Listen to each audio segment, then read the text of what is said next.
Well, it's another sad tale as the family of Hawa Liman, the aid worker killed by Boko Haram on Monday, seek her corpse for burial. They're talking about a good heart, which led her to do humanitarian work. Her killing is the second in 2 months of an aid worker in northern Nigeria. It is a time of mourning at the home of Mohammed and Yakachi Liman, whose 24-year-old daughter was killed earlier in the week by Boko Haram. Her mother is sorrowful. I still can't come to terms with my daughter's death. All her captors wanted is money. The president announced that he will ensure my daughter is freed, but her captors were not patient to get payment. The period President Buhari made the announcement and the time she was killed was very short. These are women and aid workers who should have been spared. Her sister can't seem to stop crying, and her father says she wanted to serve humanity. I remember her for her kindness, for her humility, and for her. In fact, I don't know.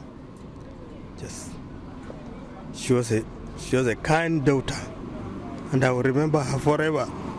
Liman and two other aid workers, Alice Loksha and Saifura Husseini, were abducted from a displaced persons camp in Ran, about 170 kilometers from Maiduguri in March.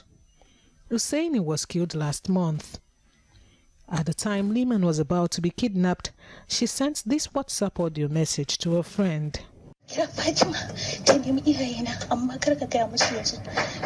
under attack in Iran. They are shooting everywhere. Please, pray for me. Please go and tell my parents that I'm in trouble. Please, look for Fatima and tell her they are taking us away. They have entered here now. She was killed after a deadline set by a Boko Haram splinter group expired. A senior official of the Red Cross says the body decided against paying ransom, as it would set a dangerous precedent for the 16,000 aid workers it deploys in 80 countries. They have always demands, and they know worldwide that we cannot pay. We can't pay ransom. If we started doing this, imagine what would happen elsewhere. We would be a target everywhere if it was known that the ICRC or any other humanitarian organization would pay for their staff. That would be disaster. A memorial altar has been set up for Liman at the headquarters of the International Committee of the Red Cross, and the humanitarian body says it has no plans to suspend or withdraw its operations in northern Nigeria.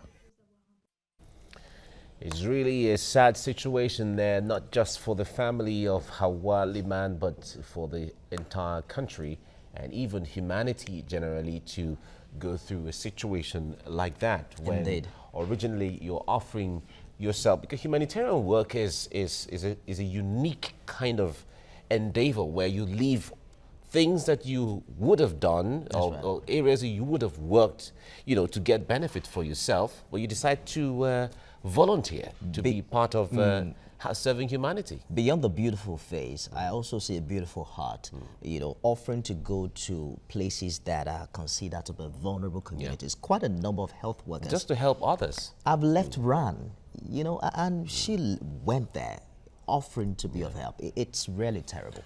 All right, our guest from Abuja is a security and counterterrorism expert, Group Captain Sadiq Shehu, retired.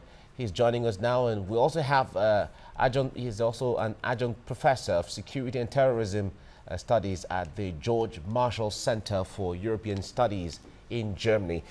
Group Captain, it's good to have you join us right now. Make us understand. Thank you very much for having me. Thank you.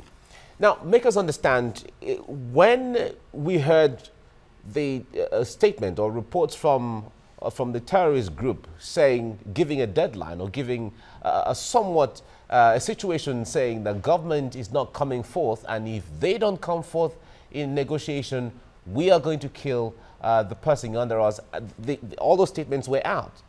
Give us an understanding of how difficult that space is, behind the scenes, where government is on one hand looking at ways of negotiating, but would not go outrightly to pay money, because one way or the other, giving them money will also strengthen the terrorists. What kind of situation is that? Make us understand. Thank you very much. First, let me say, for a government policy maker, when faced with a hostage situation on which demand has been made, there are three things that should come to the fore of his mind. First, the life of the hostage that is being held. Secondly, if you are thinking of offering a concession, you also think, what is the likelihood that conceding to the concessions being sought by the hostage taker is going to encourage future hostage taking? The third option you have to look at is, if I pay ransom or if I release some prisoners who are members of that organization, what is the risk that either the money that was paid as ransom or the prisoners that were released will pose further danger to Nigerians or other people in the future?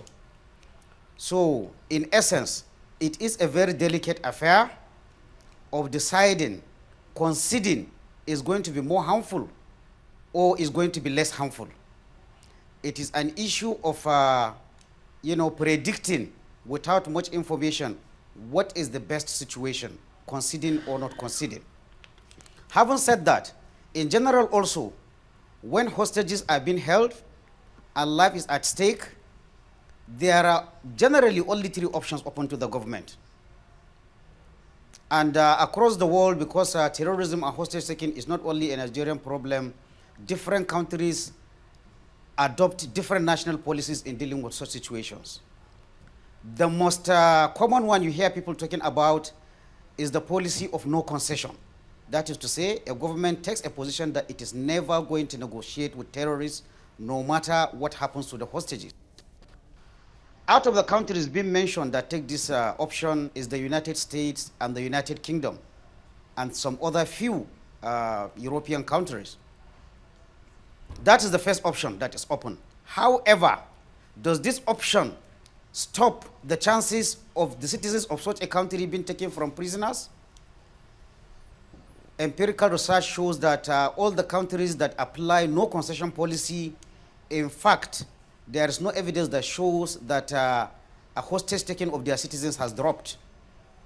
The only thing that we conclude is that such countries are among the highest that get their citizens killed by terrorist groups.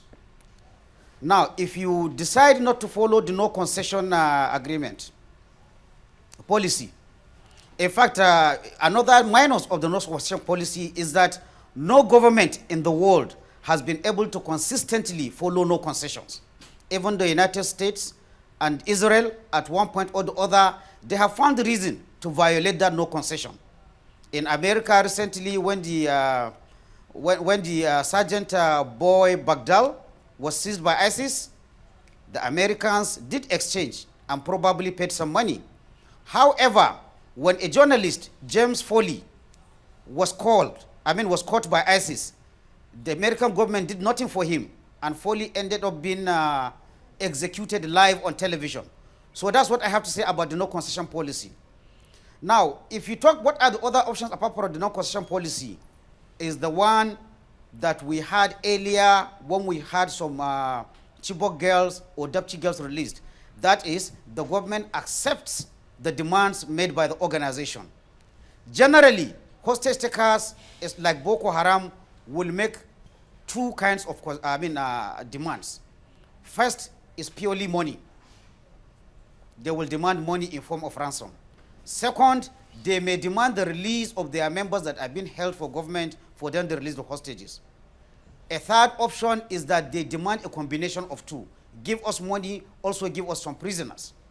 Now, generally, experts are of the opinion that if a government has an option of either releasing prisoners or paying ransom, none of these two options is good for the government.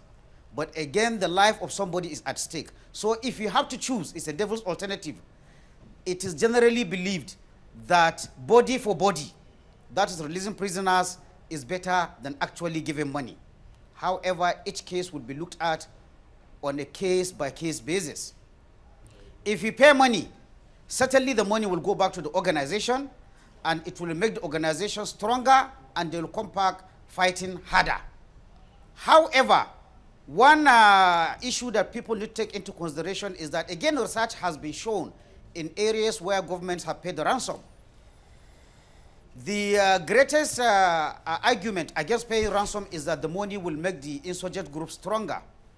But people that have followed the financing procedures of organizations like Boko Haram and ISIS have found that while ransom payment contributes to their overall budget, it is an insignificant amount of their overall budget. For example, in 2014, Rand Corporation did a study on the monies that accrues to ISIS. They found that in that particular year, ISIS had an income of about 20 billion US dollars. But out of that $20 billion, only $20 million came directly from ransom payment of hostages. That is just 1%. So while the issue of funding increasing the strength of an insurgent group is there is tendency sometimes by people to exaggerate the actual percentage of that money to the overall income. So if it is only 1%, that tells us that even if you block that 1%, ISIS can still carry out their dastardly acts. Now, another argument is that people put forward for not paying ransom. People assume that the only interest that terrorist groups have is money, but it is not only money. Publicity is very important to a terrorist group. So even if you don't pay money, the advantage of showing a citizen live being executed is very, very important to a terrorist group. So that means even without ransom, they have other benefits that accrues to them in terms of catching hostages. Now I have counted out no concession policy. We have considered the policy of paying ransom. Is there any other option? The last option is taking a tactical decision. That is having very well-trained specialist hostage rescue units to storm the area and rescue the hostages. But how has this policy also worked out? Now, research also has been carried out in this method of freeing hostages. And unfortunately, what we find is that in most of these cases, in fact, according to RAND, and that is RAND Corporation, and according to the Global Terrorism Database, which is the most comprehensive database on terrorism and abductions, it shows that in 79 to 80% of the cases, the hostage that is going to be rescued ends up being killed. So that is to say, only in about 20% of the cases would a group or an armed force succeed in storming an area and taking the hostages. The most notable example was 2002, the Russian specialist group, which is called Alpha and Vimpel, which also, I must emphasize, is considered one of the best in the business of freeing hostages. When some school children were taken in 2002 by Chechen rebels, they stormed the place. But what happened at the end? About 129 of the children were killed, with only 29 of the members of the hostage takers killed. It's all right, so Group Captain. In the end, it didn't justify. Quite a comprehensive analysis you have given us. Let us take a look at what transpired, particularly in the case of Hawa Liman. Taking the statement from the federal government signed by the Minister of Culture and Information, for instance, he says that the federal government explored all avenues. As a matter of fact, I'm quoting him now, as we've been doing since these young women were abducted, we kept the line of negotiations open all through. In all the negotiations, we acted in the best interest of the women and the country as a whole. End quote. Now, the federal government is also suggesting that this lines of negotiation is still open. Now, there are some who are saying that we seem to have lost 2 aid workers. Recall that prior to this, there was Safura Hazayan.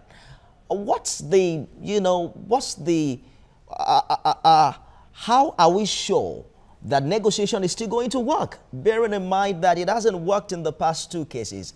Isn't it time now that we begin to explore some other alternatives that you made mention of earlier? Okay. Thank you very much. But let me correct. I think we have had 1 case at least in which negotiation worked. The government was able to get back some of the deputy girls. We should not forget that. We don't have the details of the negotiation, whether ransom was paid, but somehow some of the girls were paid. Some sources say government paid ransom. Government position is that it didn't pay ransom. Now, back to the statement by Lai Mohammed. As a counterterrorism expert, I actually studied what he said.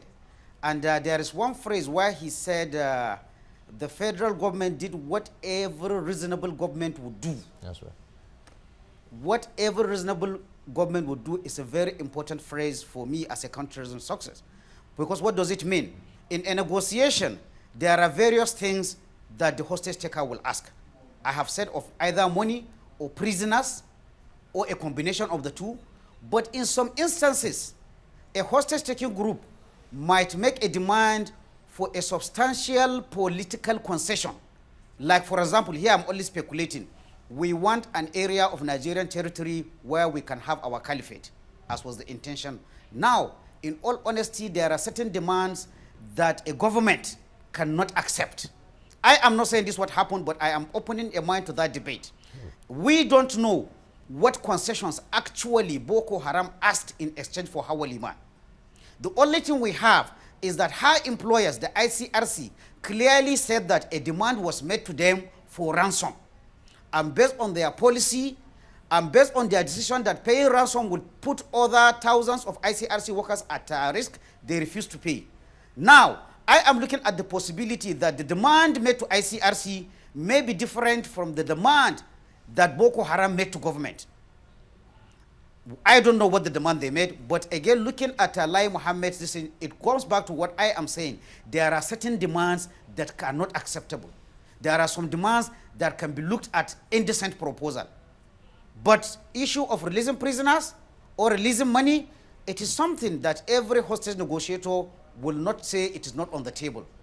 But when it comes to, political concessions that will undermine the sovereignty of the country, that will harm national interest, every reasonable government might consider turning down those demands.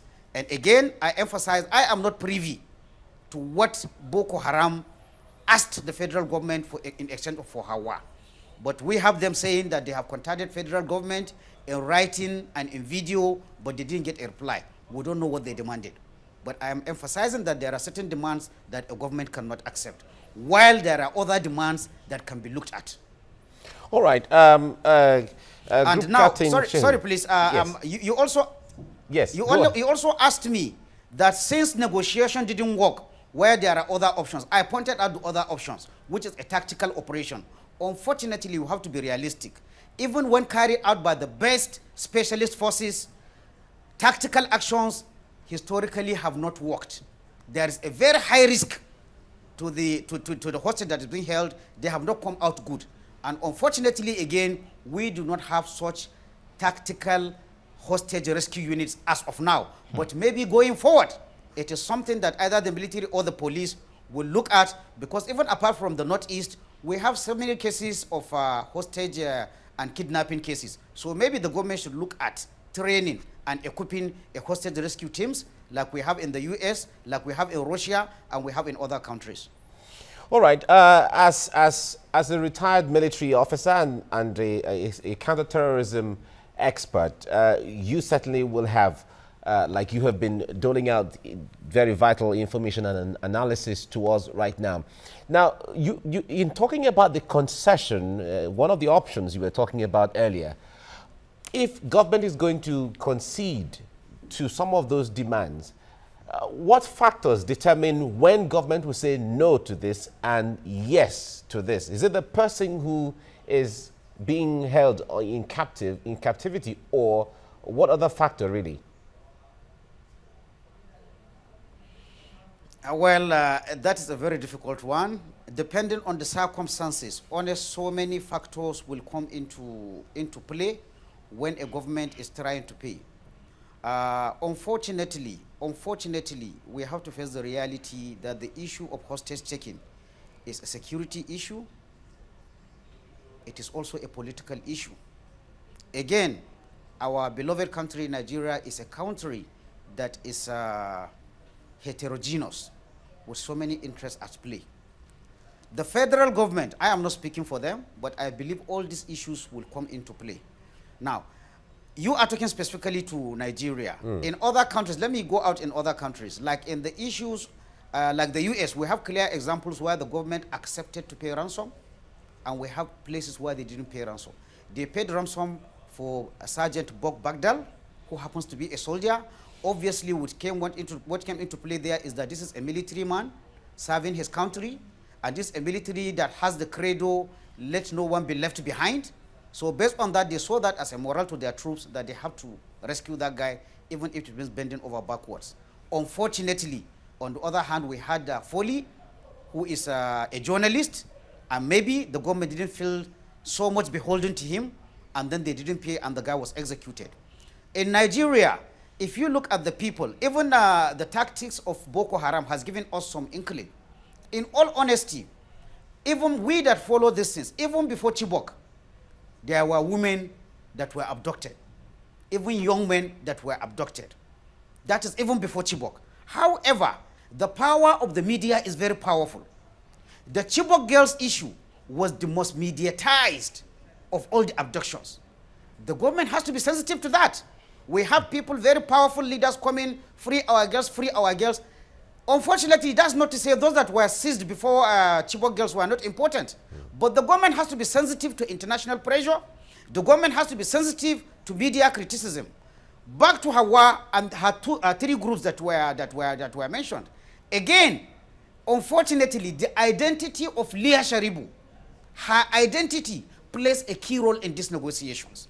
The three people that were abducted lastly, the three aid workers.